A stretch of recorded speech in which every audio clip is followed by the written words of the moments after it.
امریکہ میں ڈومینوز نے ایک ایسی مارکیٹنگ اسٹریٹجی اپنائی جس نے ان کے لاکھوں ڈالر بھی بچا دیے اور کمپنی کا نام ہر شخص کے زبان پہ آ گیا۔ کسی بھی کمپنی کو اپنے پروڈکٹس بیچنے کے لیے مارکیٹنگ کی ضرورت پڑتی ہے۔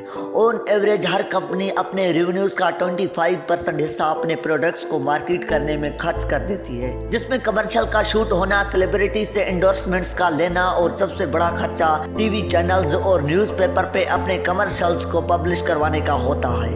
ڈومینوز نے امریکہ میں ایک کمپین چلائی کہ وہ روڈ پہ موجود پورٹ ہولز کو بند کریں گے۔ انہوں نے لوگوں سے ڈیمانڈ کی کہ وہ اپنے اپنے ایریاز کے پورٹ ہولز ہمیں رپورٹ کریں۔ ایسا کرنے سے لوگ چلتے پھرتے کہیں بھی پورٹ ہول دیکھتے تو ان کو سب سے پہلے خیال ڈومینوز کا آتا۔ دوسری طرف ڈومینوز وہ پورٹ ہول بند کرنے کے بعد اس کے اوپر اپنا لوگو چھوڑ دیتا تھا۔ پورٹ ہولز جس کو بھرنے میں صرف چند ہی ڈالر لگتے تھے، اس کے ایکسچینج میں ڈومینوز کا نام پوری امریکہ میں وائرل ہو گیا۔